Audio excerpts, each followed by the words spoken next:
இயேசு கிறிஸ்துவின் நாமத்தினால் அழைக்கப்பட்ட சகோதர சகோதரிகள் அனைவருக்கும் மாலை வணக்கத்தை தெரிவித்துக் கொண்டு இன்றைக்கான காணொலிக்கு நம்ம போலாங்க. இன்றைக்கு நம்ம பார்க்க போகின்ற தலைப்பு என்னவென்றால், ஒரு கிறிஸ்தவரிடம் இருக்க வேண்டிய 36 தெய்வீக குணங்கள். 36 godly characters a Christian should have. கிறிஸ்தவனான போது வெறும் பேரை வச்சு நம்ம ஒரு கிறிஸ்டியன் அப்படின்னு சொல்லிட்டு அடையாளப்படுத்த முடியாதுங்க. அவர்கிட்ட குணங்கள் இருக்கணும். எப்படிப்பட்ட குணங்கள் அப்படின்னாக்கா, இயேசு கிறிஸ்துகிட்ட இருந்த அந்த குணங்கள் இருக்கணும் இல்லைங்களா? சோ முக்கியமா 36 குணங்கள் இந்த ஒரு காணொளியில நம்ம பார்க்க போகின்றோம். இந்த விஷயத்துல நம்ம எப்படி இருக்கிறோம், இந்த குணங்கள் நம்ம கிட்ட இல்லைனாக்கா நம்ம அதை வளர்த்துக்கணும். அதனால தான் இதை நம்ம பார்க்குறோம். ஏன்னா கேரக்டர் தான் நம்மளை டிஃபைன் பண்ணணும். ரொம்ப இம்பார்ட்டன்ட் இல்லைங்களா? தேவன் அதுதான் நம்ம கிட்ட எதிர்பார்க்கிறாரு இல்லைங்களா? இதை விட்டுட்டு நம்ம என்ன பண்ணாலும் அது பிரயோஜனம் இல்லைங்க. இந்த மாதிரி குணங்களை நம்ம வளர்த்துக்கணும். அதுதான் மோஸ்ட் இம்பார்ட்டன்ட் திங் நம்ம லைஃப்ல இல்லையா? ஸோ ஒன்னொன்னா நம்ம சுருக்கமா இந்த ஒரு காணொலி நம்ம பார்க்கலாங்க. முதலாவது விஷயம் என்னன்னு பாத்தீங்கன்னாக்கா, ரெஸ்பெக்ட், மரியாதை. மற்றவங்களுக்கு நம்ம கொடுக்கக்கூடிய அந்த மரியாதை. அப்போஸ்தலனாகிய பவுல் என்ன சொல்றாருனாக்கா, மூத்த சகோதரிங்களை தாயை போல பார்க்கணும் அப்படின்றாருங்க. இளைய சகோதரிகளை சகோதரி போல நம்ம நடத்தணும் அப்படின்ட்டு சொல்றாரு இல்லைங்களா? ஸோ வயசானவங்களை நம்ம மரியாதை குறைவா நடத்தக் கூடாது. பழைய ஏற்பாடுல நம்ம பார்க்கிறோம், வயசானவங்க வரும்போது நம்ம எந்திரிச்சு நிக்கணும் அப்படின்ட்டு வசனம் இருக்குதுங்க. இந்த மாதிரி ரெஸ்பெக்டுக்கு அவ்வளவு இம்பார்ட்டன்ஸ் கொடுத்துருக்குறாங்க. சரிங்களா? நம்ம எந்த அளவுக்கு மத்தவங்கள மதிக்கிறோம், அப்பா அம்மாவை எந்த அளவுக்கு மதிக்கின்றோம், ஒய்ஃபை எப்படி மதிக்கிறோம், ஹஸ்பண்ட் எப்படி மதிக்கிறோம், பசங்களை எப்படி மதிக்கிறோம், இது ரொம்ப ரொம்ப இம்பார்ட்டன்ட் இல்லைங்களா? ஏன்னா எல்லோருமே தேவனோட சாயல், தேவனோட இமேஜ்ல இருக்கிறவங்க. நம்ம ரொம்ப ரொம்ப மரியாதையை எல்லாருக்கும் கொடுக்கணும் இல்லைங்களா? 1 பேதுரு 2ஆம் அதிகாரம் 17வது வசனம், 1 Peter chapter 2:17. எல்லாரையும் கனம் பண்ணுங்கள். பாத்தீங்களா? எல்லாரும் என்ன பண்ணுங்கன்னா கனம் பண்ணுங்க. Honour all men. சகோதரரிடத்தில் அன்பு கூறுங்கள், தேவனுக்கு பயந்திருங்கள், ராஜாவை கனம் பண்ணுங்கள். ரொம்ப இம்பார்ட்டன்டான பாயிண்ட். ஏன்னா எல்லாரையும் நம்ம என்ன பண்ணணும், கனம் பண்ணணும். சில டிரான்ஸ்லேஷன்ஸ்ல ரெஸ்பெக்ட் ஆல் மென் அப்படின்ட்டு இருக்குது. ஸோ இந்த விஷயத்துல நம்ம எப்படி இருக்கிறோம், ரெஸ்பெக்ட் பண்றோமா இல்லைங்களா? இல்ல மனசுல ஒரு கசப்பா இருக்கிறோமா, எதிர்க்க ஒரு மாதிரி பின்னாடி ஒரு மாதிரி நம்ம பேசுறோமா, மரியாதை குறைவா நடந்துக்கிறோமா, எனக்கு எல்லாம் தெரியும்ன்ற அந்த ஒரு அகந்தையில இருக்கிறோமா இல்லைங்களா? எல்லாரையும் அன்பா நம்ம என்ன பண்ணுங்க, ரெஸ்பெக்ட் பண்ணணும். ரொம்ப ரொம்ப இம்பார்ட்டன்டான கேரக்டர். ரெண்டாவது விஷயம் என்னன்னு பாத்தீங்கன்னாக்கா, ரெஸ்பான்சிபிலிட்டி, பொறுப்பு. எந்த விஷயத்த செய்தாலும் ஒரு பொறுப்போட நம்ம பண்ணணும். இது ரொம்ப ரொம்ப இம்பார்ட்டன்ட். ஒரு பேச்சு கொடுத்துட்டு அதை காப்பாத்தாம இருக்கக்கூடாது இல்லைங்களா? ஏனோ தானோன்ட்டு இருக்கக்கூடாதுங்க. பொறுப்பா எல்லா விஷயத்தையும் செய்யணும். இது ரொம்ப ரொம்ப இம்பார்ட்டன்டான கேரக்டர் நம்ம கிட்ட இருக்க வேண்டியது இல்லைங்களா? கலாத்தியர் 6ஆம் அதிகாரம் 4-5 வசனங்கள்ல நம்ம பார்க்கலாம். அவன் தன் தன் சுயக்கிரியையை சோதித்து பார்க்க கடவுள். அப்பொழுது மற்றவனை பார்க்கும் போதல்ல, தன்னையே பார்க்கும்போது மேன்மை பாராட்ட அவனுக்கு இடம் உண்டாகும். அவன் தன் தன் பாரத்தை சுமப்பானாக. பாத்தீங்களா என்ன சொல்றாருனாக்கா, ஃபர்ஸ்ட் என்ன பண்ணும், சுயக்கிரியையை சோதித்து பார்க்கணும்.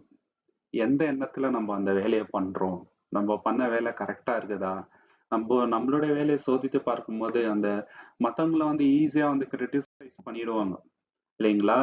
அது சரியில்லை, அவங்க பண்ணது தப்பு அப்படின்ட்டு ஏதாவது ஒரு குறை சொல்றதுக்கு நம்மளுக்கு என்ன பண்றோம், அந்த கேரக்டர் வந்துருது. ஆனா ஃபர்ஸ்ட் நம்ம பண்ண வேண்டியது என்னன்னாக்கா, சுயக்கிரியையை சோதித்து பார்க்கணும் இல்லைங்களா? எந்த அளவுக்கு ரெஸ்பான்சிபிளா நம்ம இருக்கோம் அப்படின்றது அதுல தெரியும். கருத்தோட எல்லா விஷயத்தையும் செய்யணுங்க சகோதர சகோதரி. ஸோ அதுதான் இங்க நம்ம பார்க்கிறோம். அடுத்த கேரக்டர் என்னன்னு பாத்தீங்கன்னாக்கா, பயம். எந்த பயம் அப்படின்னாக்கா, தேவன் மேல நம்ம வைக்க வேண்டிய பயம். ரொம்ப ரொம்ப இம்பார்ட்டன்ட்ங்க. ரெவரன்ஸ், தேவனோட பயம் நம்ம லைஃப்ல இல்லைன்னு வச்சுங்களேன், நம்ம லைஃபே வேஸ்ட்டுங்க. தேவனோட பயம் இருந்தாக்கா பாவம் செய்கின்ற அந்த எண்ணம் நமக்கு வராது, மற்றவங்களுக்கு தவறு செய்கின்ற எண்ணம் நம்மளுக்கு வராது, எல்லாரையும் அன்பு கூறுவோம், ஒரு நீதிமானா இருப்போம், தவறான வழியில போக மாட்டோம். இந்த மாதிரி ஏராளமான பெனிஃபிட்ஸ் இருக்குது. தேவனோட பயம் நமக்கு இருந்துச்சுனாக்கா வேற எந்த விஷயத்தையும் குறித்து நம்ம பயப்பட மாட்டோம். நாளைய தினத்தை குறித்து கவலைப்பட மாட்டோம் இல்லைங்களா? ஃபியூச்சரை பத்தி கவலைப்பட மாட்டோம். தேவனோட பயம் தான் அடிப்படைங்க லைஃபுக்கு. உபாகமம் 10ஆம் அதிகாரம் 12வது வசனம், டியூட்டரானமி சாப்டர் 10:12. இப்பொழுதும் இஸ்ரவேலே, நீ உன் தேவனாய கர்த்தருக்கு பயந்து அவர் வழிகளெல்லாம் நடந்து அவரிடத்தில் அன்பு கூர்ந்து உன் முழு இதயத்தோடும் உன் முழு ஆத்மாவோடும் உன் தேவனாய கர்த்தரை சேவித்து. பாத்தீங்களா, ஃபர்ஸ்ட் அடிப்படை என்ன இருக்குதுங்க? உன் தேவனாகிய கர்த்தருக்கு பயந்து நீ நடு அப்படின்றாரு. இதுதான் வந்து மெயின் ஆஸ்பெக்ட் நம்ம லைஃப்ல. பயந்து நடக்கணும் தேவனுக்கு, இல்லைங்களா? தேவன் நம்மளை பார்த்துட்டே இருக்கிறார் அப்படின்ற அந்த மனப்பான்மையில வாழும் பொழுது இந்த பாவம் செய்கின்ற எண்ணம் வராது, இல்லைங்களா? தேவன் எங்கேயோ இருக்கிறாரு, இங்கேயா இருக்கிறாரு அப்படின்ற அந்த தாட்ல நம்ம இருந்தோம்னு வச்சுங்களேன், துணிகரமான பாவம் நம்ம லைஃப்ல இருக்கும். இந்த பயம், ரெவரன்ஸ் இருக்கணும். எல்லா விஷயத்திலயும் தேவனுக்கு பயந்து நம்ம நடக்கணும். அடுத்த கேரக்டர் என்னன்னு பாத்தீங்கன்னாக்கா விசுவாசம். அந்த விசுவாசம் ரொம்ப ரொம்ப இம்பார்ட்டன்ட், இல்லைங்களா? விசுவாசம் இல்லாம தேவனை நம்ம பிரியப்படுத்த முடியாது. விசுவாசத்தான் அடிப்படை ஆங்கர் நம்ம லைஃப்ல. விசுவாசம் இல்லைன்னு வச்சுங்களேன், நம்மளால வந்து ஆவிக்குரிய கனிகளை கொடுக்க முடியாதுங்க. விசுவாசம் ரொம்ப ரொம்ப இம்பார்ட்டன்ட் நம்ம லைஃப்ல. எந்த அளவுக்கு தேவன் மேல விசுவாசம் நம்ம லைஃப்ல இருக்குது, உறுதியான விசுவாசம் இருக்குதா, இல்ல வேவரிங்கா இருக்குதா? ஒரு நாள் வந்து தேவன் மேல விசுவாசம் அதிகமா இருக்குது, இன்னொரு நாள் குறைவா இருக்குது. அப்படி இருக்கக்கூடாது. எந்த சூழ்நிலையிலுமே அந்த விசுவாசம் தேவன் மேல இருக்கிறது பெருகுதான் செய்யணுமே தவிர குறையக்கூடாது. எபிரேயர் 11:1 விசுவாசமானது நம்பப்படுகிறவர்களின் உறுதியும் காணப்படாதவைகளின் நிச்சயமா இருக்கிறது. பாத்தீங்களா, அந்த நிச்சயம் நம்ம லைஃப்ல இருக்குதா? இயேசு கிறிஸ்து 2ஆம் வருகை வராருன்ட்டு ஒரு வாக்குத்தத்தம் கொடுத்திருக்கிறாரு. அதன் மேல உறுதியான நம்பிக்கை நமக்கு இருக்குதா? உயிர்த்தெழுதல் நடக்கும் அப்படின்ற ஒரு வாக்குத்தத்தை தேவன் கொடுத்திருக்கிறார். அதன் மேல உறுதியான நம்பிக்கை நமக்கு இருக்குதா? சாத்தானை அழிக்கிறேன்னு சொல்லியிருக்காரு, அது மேல நம்மளுக்கு உறுதியான நம்பிக்கை இருக்குதா?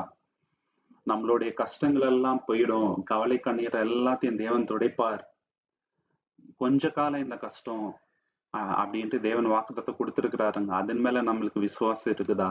இந்த மாதிரி ஏராளமான வாக்குத்தத்தங்கள் தேவன் கொடுத்திருக்கிறாரு. விசுவாசம் இருக்குதா? யோசிச்சு பார்க்கணும், இல்லைங்களா? சில பிரச்சனைகள் வரும்போது தேவன் கொடுத்த வாக்குத்தத்தங்கள் நம்மளுக்கு நினைவுல வர்றதில்ல. காரணம் நமக்குள்ள இருக்கிற அவ்விசுவாசம் தாங்க. விசுவாசம் ரொம்ப ரொம்ப ஸ்ட்ராங்கா இருக்கணும் சகோதர சகோதரி. இயேசு கிறிஸ்து கிட்ட இருந்தது போல, அப்போஸ்தலனாகிய பவுல் கிட்ட இருந்தது போல அந்த விசுவாசம், ரொம்ப உறுதியான விசுவாசம் நம்ம மனதில் இருக்கணும். 5வது கேரக்டர் என்னன்னு பாத்தீங்கன்னாக்கா விஸ்டம். உலக ஞானத்தை பத்தி அல்லங்க, தெய்வீக ஞானம் நம்ம கிட்ட இருக்குதா அப்படின்ட்டு நம்ம பார்க்கணும். இந்த விஸ்டம்க்கு ஈக்குவலான விஸ்டம் எதுவுமே கிடையாது. இந்த உலகத்துல நம்ம 1000 புஸ்தகங்கள் படிக்கலாங்க, இல்லைங்களா? ஏராளமான யூடியூப் வீடியோஸ் பார்க்கலாம், டாக்டரேட் மேல டாக்டரேட் வாங்கலாம், நோபல் பிரைஸே வாங்கலாங்க. ஆனா பைபிள் நாலேஜ் நம்ம கிட்ட இல்லைன்னு வச்சுங்களேன், இந்த விஸ்டம் எல்லாம் ஒண்ணுமே இல்லைங்க. தேவனோட பேர் நம்மளுக்கு தெரியலன்னு வச்சுங்களேன், எந்த விஸ்டமும் அதுக்கு ஈக்குவலே கிடையாது, சரிங்களா? சோ தேவன் பத்தி நம்மளுக்கு இருக்கின்ற அந்த ஞானம் இருக்குதுங்களே, அதுதான் வந்து தூய்மையான ஞானம். அதுக்கு மேலான ஞானம் எதுவுமே கிடையாதுங்க. சங்கீதம் 111:10 கர்த்தருக்கு பயப்படுதலே ஞானத்தின் ஆரம்பம். பாத்தீங்களா, அந்த பயம் இருக்கணும். ஆல்ரெடி பார்த்தோம், இல்லைன்னா தேவன் மேல பயம் இருக்கணும். அந்த பயம் இல்லைனாக்கா ஞானமே நம்ம லைஃப்ல இல்லைன்ட்டு அர்த்தம். இன்னைக்கு பெரிய சயின்டிஸ்டா இருப்பாருங்க, இல்லைங்களா? டாப் மோஸ்ட் சயின்டிஸ்டா இருப்பாரு, என்ன சொல்லிடுவாரு? தேவன் இல்ல அப்படின்னுடுவார், இல்லைங்களா? அவர்கிட்ட ஞானமே இல்லை, ஞானத்துல வந்து அவர் சூன்யமாக்குறாருன்னு அர்த்தம். நம்ம கிட்ட இருக்குது பாருங்க ஞானம். இந்த உலகத்தை படைத்தவரோட அந்த அறிவு நம்ம கிட்ட இருக்குது பாருங்க, அதுக்கு ஈக்குவலான ஞானம் இந்த உலகத்துல கிடையவே கிடையாது சகோதர சகோதரி, இல்லைங்களா? அதுதான் வந்து ஆரம்பம். அவருக்கு பயப்பூர்வ பாருங்க, அவர் இருக்கிறாரு, இந்த உலகத்தை அவர் தான் நடத்துறாரு, அவர் வந்து இந்தந்த விஷயங்களை செய்ய சொல்லிக்கிறாரு, இதெல்லாம் செய்யக்கூடாதுன்னு இருக்கிறாரு, நம்ம பயந்து நடக்கணும் அவருக்குன்னு நம்ம நினைக்கிறோம் பாருங்க. அங்கதான் அந்த ஞானமே ஆரம்பம் ஆகுதுங்க சகோதர சகோதரி. அவருடைய கற்பனைகளின்படி செய்கின்ற யாவருக்கும் நற்புத்தி உண்டு. பாத்தீங்களா, யாருக்கு நற்புத்தி உண்டு? குட் அண்டர்ஸ்டாண்டிங் யாருக்கு இருக்குது? அவருடைய வார்த்தையின்படி நடக்கிறாங்க பாருங்க, அவங்களுக்கு நல்ல அண்டர்ஸ்டாண்டிங் இருக்கும் லைஃப்ல. இது நிச்சயமான உண்மைங்க, இல்லைங்களா? யாரெல்லாம் தேவனோட வார்த்தையின்படி நடக்கிறாங்களோ அவங்கள்ட்ட எல்லாருக்குமே வந்து கிரேட் அண்டர்ஸ்டாண்டிங் இருக்கும். அதுக்கு ஈக்குவலான அண்டர்ஸ்டாண்டிங் யார்கிட்டயுமே இருக்காதுங்க. அவர் புகழ்ச்சி என்றென்றைக்கும் நிற்கும். பாத்தீங்களா, இஸ் பிரேஸ் என்டியூரத் ஃபாரெவர். அது என்றென்றைக்குமே இருக்குமே. நமக்கு நல்ல அண்டர்ஸ்டாண்டிங் வேணும்னாக்கா அவருடைய கட்டளையின்படி நம்ம நடக்கணும். ஞானம் வேணும்னாக்கா நம்ம அவருக்கு பயப்படணும், இல்லைங்களா? சோ நம்ம லைஃப்ல வந்து ஞானம் அதிகமா வேணும்னு வச்சுங்களேன், தேவனுக்கு அதிகமா நம்ம வந்து பயப்படணும், அவருடைய வார்த்தையின்படி நடக்கணும். அப்போ இந்த கேரக்டர் நம்ம கிட்ட அதிகமா இருக்காங்க சகோதர சகோதரி. ஆறாவது விஷயம் என்னன்னு பாத்தீங்கன்னாக்கா நீதி, நேர்மை. எந்த அளவுக்கு நீதியா நம்ம இருக்கிறோம் இல்லைங்களா? பைபிள்ல எல்லா வசனமும் நமக்கு தெரிஞ்சிருக்கலாங்க. வாரம் சர்ச்சுக்கு கரெக்டா போலாம். நல்லா பாடல்கள் பாடலாங்க, தேவனை துதிக்கலாம். ஆனா நீதி இல்லைன்னு வச்சுங்களேன், நம்ம தேவனுடைய பிள்ளைன்னு சொல்றதுல அர்த்தமே கிடையாதுங்க. யாருக்கும் ஒரு ரூபாய் கூட நம்ம துரோகம் நினைக்க கூடாதுங்க. பேச்சுலயும் சரி, செயல்லயும் சரி, யாருக்கும் கெட்டது நம்ம பார்க்க கூடாது. கடுகளுக்கு கூட யாருக்கும் நம்ம ஏமாத்தக்கூடாதுங்க. பொய் சொல்லி பிசினஸ் பண்ணக்கூடாதுங்க இல்லைங்களா? சோ ரொம்ப ரொம்ப நீதியா இருக்கணுங்க. நம்மளுக்கு நஷ்டம் ஆனா கூட பரவாயில்ல, மத்தவங்களுக்கு பெனிஃபிட் ஆகணும்னு நினைக்கிறவங்க தான் உண்மையான கிறிஸ்தவம் இல்லைங்களா? உண்மையான கிறிஸ்தவர்கள் அவர்கள் தான். இதுதான் தேவன் நம்ம கிட்ட எதிர்பார்க்கிறாருங்க சகோதர சகோதரி. சின்ன விஷயத்துல கூட உண்மையா இருக்கணும்னு தான் தேவன் விரும்புறாரு. நீ இதுல உண்மையா இருந்தியா, உன்னை அநேக விஷயத்துல நான் என்ன பண்றேன், அதிகாரி ஆக்குறேன் அப்படின்ட்டு தேவன் சொல்றாரு இல்லையா? நம்ம எல்லா விஷயத்திலயும் உண்மையா இருக்கணுங்க எல்லார்கிட்டயும். ரோமர் 4ஆம் அதிகாரம் 5வது வசனம், ஒருவன் கிரியை செய்யாமல் பாவியை நீதிமானாக்குகிறவரிடத்தில் விசுவாசம் வைக்கிறவனாய் இருந்தால் அவனுடைய விசுவாசமே அவனுக்கு நீதியாக எண்ணப்படும். பாத்தீங்களா? எப்போ விசுவாசம் நீதியாக எண்ணப்படும்? தேவன் மேல நம்ம விசுவாசம் வைக்கும் பொழுது. இப்ப ஆபிரகாம் எப்போ நீதிமான் எண்ணப்பட்டாருங்கோ, அவர் கிரியையினால அவருடைய விசுவாசத்தை காமிச்சாருங்க. தேவன் மேல எந்த அளவுக்கு பயபக்தியா இருக்கிறார் அப்படின்றத காமிச்சாரு. அப்போ என்னாச்சு, இவர் நீதிமான் அப்படின்றது விளங்குச்சுங்க இல்லைங்களா? சோ நம்ம நீதிமான்ட்டு எப்படி காட்ட முடியும்? கிரியையினாலதான். விசுவாசம் ஒரு கண்ணுனாக்கா, கிரிய ரெண்டாவது கண்ணு. ரெண்டுமே இருக்கணும் நம்ம கிட்ட இல்லைங்களா? கிரியை இல்லாத விசுவாசம் என்னங்க, செத்ததாக இருக்கின்றது இல்லையா? நம்ம கிட்ட கிரியை இல்லாம நான் விசுவாசி விசுவாசி அப்படின்னு சொல்றதுல எந்த அர்த்தமும் இல்லைங்க. நிறைய பேர் கிறிஸ்துவின் நாமத்தை என்ன பண்றாங்க, தூஷிக்கிறாங்க. பேர் நல்ல பேருங்க இருக்குங்க கிறிஸ்டியன் பேர், நான் அதுக்கு ஏற்ற மாதிரி நடந்துக்க மாட்டாங்க. பைபிள் பைபிள்ன்றாங்க, ஆனா வாயை வந்தா ஒரே பொய் அப்படின்னு அந்த மாதிரி இருக்கக்கூடாதுங்க இல்லைங்களா? Character very very important. அந்த கேரக்டர் வச்சு சொல்லணும், கிறிஸ்துவனோட அன்பு இவர்கிட்ட இருக்குதுப்பா, கிறிஸ்துவன் மாதிரி மத்தவங்களை மன்னிக்கிறாருப்பா, நீதிமானா இருக்கிறாருப்பா, இப்படி நம்மள ஜனங்க என்ன பண்ணாங்க, அடையாளப்படுத்தி பார்க்கணும். 7வது விஷயம் என்னன்னு பாத்தீங்கன்னாக்கா டெலிஜென்ஸ், சிரத்தை. சரிங்களா? எல்லா விஷயத்துலயும் உஷாரா நடந்துக்கிறதுங்க. சாதாரணமா ஒரு விஷயத்த செய்யறது இல்லைங்க இல்லைங்களா? கருத்தோட ஒரு விஷயத்த செய்வது, இது ரொம்ப ரொம்ப இம்பார்ட்டன்ட். கருத்தோட நம்ம என்ன நடக்கணுங்க, தேவனுடைய காரியங்களை செய்யணும் இல்லைங்களா? நம்ம உஷாரா இல்லைன்னு வச்சுங்களேன், சீக்கிரமா அவங்க சாத்தானோட வழியில போயிடும். ஏன்னா சாத்தான் எப்படி இருக்கிறான், கர்ஜிக்கிற சிங்கம் போல யாரை விழுங்கலான்னு வகை தேடி சுற்றி தெரிகிறான். அதனால நம்ம கிட்ட அந்த டெலிஜென்ஸ் ரொம்ப ரொம்ப இம்பார்ட்டன்ட். அவன் விரிக்கிற வலை அந்த மாதிரி இல்லைங்களா? கெட்டு போகின்றதுக்கு 1000 வழிகள் இந்த உலகத்துல இருக்குதுங்க. நம்ம டெலிஜென்ட்டா இல்லைன்னு வச்சுங்களேன், தவறான வழியில ஈஸியா போயிடுவாங்க சகோதர சகோதரி. ரொம்ப சிரத்தை நம்ம எடுத்துக்க வேண்டியது அவசியமா இருக்குதுங்க. 1 கொரிந்தியர் 15ஆம் அதிகாரம் 18வது வசனம், ஆகையால் எனக்கு பிரியமான சகோதரரே, கர்த்தருக்குள் நீங்கள் படுகின்ற பிரயாசம் விருதாவாயது என்று அறிந்து நீங்கள் உறுதிப்பட்டவர்களாயும் அசையாதவர்களாயும் கர்த்தருடைய கிரியிலே எப்பொழுதுமே பெறுகிறவர்களாயும் இருப்பீர்களாக. பாத்தீங்களா? நீங்க படுகின்ற அந்த பிரயாசம் வீணா போவாது. அதனால உறுதியா நீங்க என்ன பண்ணுங்க, தேவனுடைய காரியங்களை செய்யுங்க. அசையாதவர்களாங்க நீங்க இருங்க. கிரியையில நீங்க எப்போதுமே அங்க பெருகுங்க அப்படின்ட்டு சொல்றாருங்க. நம்ம இதெல்லாம் பண்ணோம்னாக்கா சாதாரணமா பண்ண முடியாதுங்க சகோதர சகோதரி. ஏராளமான டெம்டேஷன் வரும், ஏராளமான போராட்டங்கள் வரும், அவமானங்கள் வரும். அதெல்லாம் தாண்டிதான் நம்ம போகணும். ஸோ அதுக்கு என்ன அவசியம்னாக்கா, சிரத்தை ரொம்ப இம்பார்ட்டன்ட். டெலிஜென்ஸ் வேணும் நமக்கு இல்லைங்களா? கருத்தா நம்ம நடக்கணும். இல்லைன்னா முடியாது. இல்லைன்னா சின்ன சின்ன விஷயத்துக்கெல்லாம் சோர்ந்து போக வேண்டியது இருக்கும்.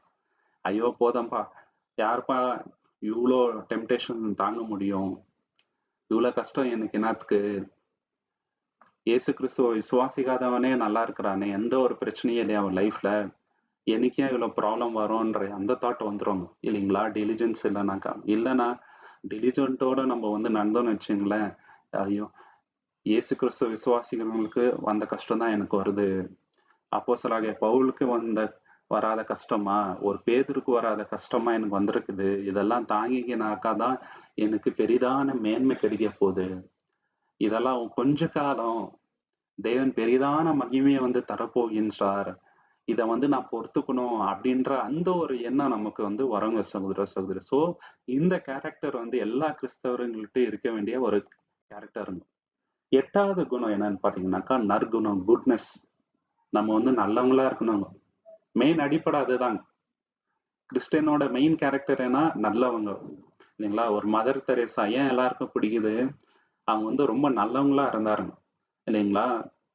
ஒரு குஷ்டரோகின்னு பார்க்காம அவங்கள வந்து தொட்டு அவங்களுக்காக என்ன பண்ணாங்க? சர்வீஸ் பண்ணாங்க. இதனால ஜனங்க மத்தியில அவங்க பேர் வந்து பாப்புலர் ஆயிடுச்சுங்க. இப்போ நம்மள மத்தவங்க நினைக்கும் போது ஃபர்ஸ்ட் அவங்க மனசுல என்ன ஞாபகம் வருது? ஓ, இவர் நல்ல மனுஷன்ப்பா, இவர் நல்ல சகோதரிப்பா இவங்க, அந்த தாட் வருதா? இல்லைன்னா கிறிஸ்டியன்ன்றாங்க ஆனா பண்றது எல்லாமே வந்து பைபிளுக்கு ஆப்போசிட் தான், அந்த மாதிரி வருதா? யோசிச்சு பார்க்கணும். குட்னஸ் இல்லைங்களா? எது பண்ணாலும் நல்லதா தான் இருக்கணும் நம்ம பண்றது இல்லைங்களா? மத்தவங்களுக்கு பாதிக்கிற விஷயம் மாதிரி இல்ல மத்தவங்களுக்கு கெட்டது நினைக்கிற மாதிரி, நம்மளுக்கு பெனிஃபிட் வர்றதுக்காக மத்தவங்களை ஏமாத்துற மாதிரி அந்த மாதிரி நம்ம நடந்துக்க கூடாதுங்க. நற்குணம் ரொம்ப ரொம்ப இம்பார்ட்டன்ட் சகோதர சகோதரி. லூக்கா 6ஆம் அதிகாரம் 45வது வசனம். நல்ல மனுஷன் தன் இருதயமாகிய நல்ல பொக்கிஷத்திலிருந்து நல்லதை எடுத்து காட்டுகிறான். பாத்தீங்களா? ஒரு மனுஷனோட கேரக்டர் எதுல இருந்து வருதுனாக்கா மனசுல இருந்து வருதுங்க, இதயத்துல இருந்து வருது இல்லைங்களா? இதயம் நல்லா இருந்தா அவன் பண்ற விஷயம் எல்லாமே என்னங்க நல்லதா தான் இருக்கும்.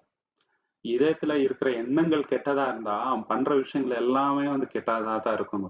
ஒரு அஜெண்டாவோட பழகுவாங்க சரிங்களா? அவங்களோட மெரிஃபட் பத்தியே வந்து யோசிப்பாங்க. மத்தவங்க எப்படி வேணா போட்டோம், எனக்கு நல்லது நடந்தா போதும் அப்படின்ட்டு யோசிப்பாங்க. ஒரு கிறிஸ்டியன் அப்படி யோசிக்கவே மாட்டாருங்க இல்லைங்களா? பொல்லாத மனுஷன் தன் இருதயமாகிய பொல்லாத பொக்கிஷத்திலிருந்து பொல்லாததை எடுத்து காட்டுகிறான். இதயத்தின் நிறைவினால் அவன் வாய் பேசும். பாத்தீங்களா? நம்ம இதயத்தோட எண்ணங்கள் எப்படி இருக்குது இன்னைக்கு இல்லைங்களா? எல்லாருக்கும் நல்லது நடக்கணும்னு யோசிக்கிறோமா? யாருக்கும் தீங்கு நினைக்கலையா? நம்ம மனசளவுல கூட நினைக்க கூடாதுங்க மத்தவங்க மேல தீங்கு இல்லைங்களா? சோ இன்னொருத்தவங்களோட பொருள் மேல ஆசை வைக்க கூடாதுங்க. மத்தவங்க நல்லா இருக்கும் போது அதை பார்த்து பொறாமப்படக்கூடாது இல்லைங்களா? இதெல்லாம் ரொம்ப இம்பார்ட்டன்ட்ங்க சகோதர சகோதரி. நம்ம கூட இருக்கிறவங்க நல்லா இருந்தா அதை பார்த்து ஃபர்ஸ்ட் நம்ம தான் சந்தோஷப்படணும் இல்லைங்களா? அதற்காக தேவனை வந்து மகிமைப்படுத்தணுங்க, தேவனுக்கு நன்றியை செலுத்தணும். என்னால முடியலப்பா, என்னோட சகோதரன் நல்லா இருக்கிறாரு, சகோதரி நல்லா இருக்கிறாங்க அப்படின்னு சொல்லிட்டு சந்தோஷப்படணும். இதுதான் வந்து நற்குணங்க சகோதர சகோதரி.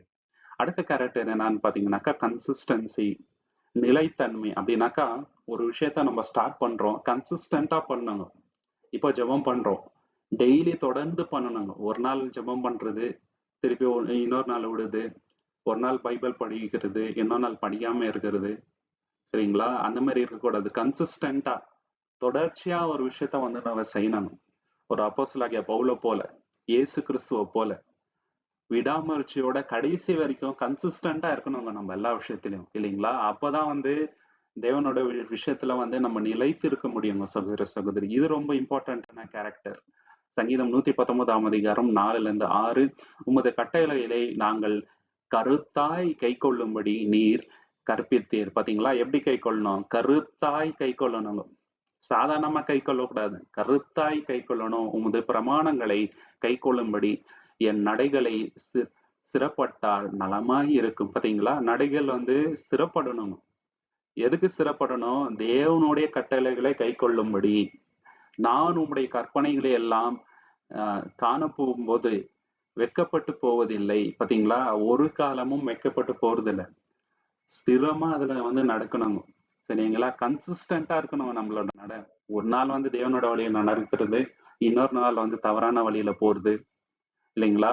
ஒரு நாள் நல்லா தேவனை துதிச்சு பாடுறது, இன்னொரு நாள் போயிட்டு பிக்சர் பாட்டு பாடுறது. அப்படி இருக்கக்கூடாதுங்க. நிறைய பேர் அப்படி பண்றாருங்க சரிங்களா? பைபிள் ரீடிங் வெறும் 10 மினிட்ஸ் தான் இருக்குங்க. ஆனா ஒரு ஃபிலிம் பார்க்கணும்னாக்கா 3 ஹவர் கூட உட்காருவாங்க இல்லைங்களா? ஒரு பிரசங்க கேட்கணும்னா அவங்களுக்கு வந்து இன்ட்ரெஸ்ட் இருக்காதுங்க. ஆனா ஒரு கிரிக்கெட் மேட்ச் பார்க்கணும்னா ரொம்ப இன்ட்ரெஸ்டா இருக்கும். அப்படி இருக்கக்கூடாது இல்லையா? நம்ம வந்து கன்சிஸ்டன்டா இருக்கணுங்க காட்லினஸ்ல. அது ரொம்ப இம்பார்ட்டன்ட் சகோதர சகோதரி. அடுத்த கேரக்டர் என்னன்னு பாத்தீங்கன்னாக்கா ஹியூமிலிட்டி, பணிவு, மனத்தாழ்மை. நம்மளோட கர்த்தராகிய இயேசு கிறிஸ்துவோட மனத்தாழ்மையை ஒரு நிமிஷம் யோசிச்சு பார்க்கணும். இந்த உலகத்தை படைத்த தேவனோட ஒரே பேரான குமாரன் வந்து காலை கழுவுறாரு சரிங்களா? ஒரு சர்வெண்ட் மாதிரி என்ன பண்ணுங்க, காலை கழுவுறாரு. எவ்வளவு பெரிய மனத்தாழ்மைங்க. சரிங்களா? அவரு கடைசி வரைக்கும் தேவனுக்கு நான் ஈக்குவல் அப்படின்றத நினைச்சே பார்க்கலன்ட்டு தாங்க வசனம் இருக்குது. அதை வந்து ஒரு கொள்ளையாடின பொருளாக அவர் எண்ணாமல் அடிமையின் ரூபம் எடுத்தார் அப்படின்ட்டு இருக்குதுங்க. மரண பரியந்தம் என்ன பண்ணாருங்க, தன்னைத்தானே தாழ்த்தினார் அப்படின்ட்டு இருக்குது வசனம். எவ்வளவு பெரிய தாழ்மைங்க. இப்ப அவரே அவ்வளவு தாழ்மையா இருக்கும்போது நம்ம எவ்வளவு தாழ்மையா இருக்கணுங்க. தேவனும் தாழ்மையா இருக்கிறாருன்னு வசனம் இருக்குதுங்க. தேவன் தாழ்மையா இருக்கிறதுனாலதான் இன்னைக்கு நம்ம உயிரோட இருக்கிறவங்க சகோதர சகோதரி இல்லைங்களா? நமக்காக எதை வேணா செய்யறதுக்கு தேவன் ரெடியா இருக்கிறாரு. சொந்த குமாரனே கொடுத்தாருங்க. இதுக்கு மேல என்ன தாழ்மை வேணும்? இப்ப நம்ம கிட்ட அந்த ஹியூமிலிட்டி இருக்கணும் இல்லைங்களா? கொஞ்சம் படிச்சுட்டாலே அந்த கர்வம் வந்துருது, கொஞ்சம் அழகா இருந்தா கர்வம் வந்துருது, கொஞ்சம் பணம் சம்பாதிச்சுட்டா அந்த கர்வம் வந்துருது, கொஞ்சம் நல்ல வீடு இருந்தா கர்வம் வந்துருது. இந்த மாதிரி ஏராளமான பெருமை நம்ம லைஃப்ல இருக்கலாங்க. அதெல்லாம் வேஸ்ட் இல்லைங்களா? மனத்தாழ்மையா இருப்பதே தேவன் என்ன பண்றாருங்க, விரும்புறாருங்க. பிலிப்பியர் 2ஆம் அதிகாரம் 3-4 வசனங்கள். ஒன்றையும் வாதினாலாவது வீண் பெருமையினாலாவது செய்யாமல் மனத்தாழ்மையினாலே ஒருவர் தங்களிலும் மேன்மையானவர்களாக எண்ண கடவீர்கள். அவன் தனக்கானவைகளை அல்ல பிறனுக்கானவைகளையும் நோக்குவானாக. பாத்தீங்களா? மத்தவங்களோட நலனை தான் வந்து ஃபர்ஸ்ட் நம்ம யோசிக்கணுங்க. நம்மளோட நலன் இல்லைங்க, எனக்கு என்ன பெனிஃபிட் வரும் அப்படின்ட்டு யோசிக்காம மத்தவங்களோட நலனை வந்து யோசிக்கணுங்க. வீண் பெருமையினாலாவது எதுவும் செய்யாம மனத்தாழ்மையில என்ன பண்ணுங்க, என்னோட சகோதரன் என்னோடையும் பெரியவர், சகோதரி பெரியவங்க அப்படின்ற அந்த ஒரு கனத்தை வந்து நம்ம கொடுக்கணுங்க. இன்னொருத்தவங்க வந்து கீழே பார்க்க கூடாது. இவர் புதுசா வந்துக்கிறாரு சபைக்கு, அவருக்கு என்ன தெரியும் அப்படி யோசிக்கவே கூடாதுங்க இல்லைங்களா? இயேசு கிறிஸ்துவின் நாமத்தினால அழைக்கப்பட்டவங்க எல்லாருமே, தேவனால ஆசீர்வதிக்கப்பட்டவங்க எல்லாருமே ஸ்பெஷல் அப்படின்ற அந்த தாட்ல வந்து எல்லாரையும் நம்ம என்ன அன்பு கூற வேண்டும் சகோதர சகோதரி.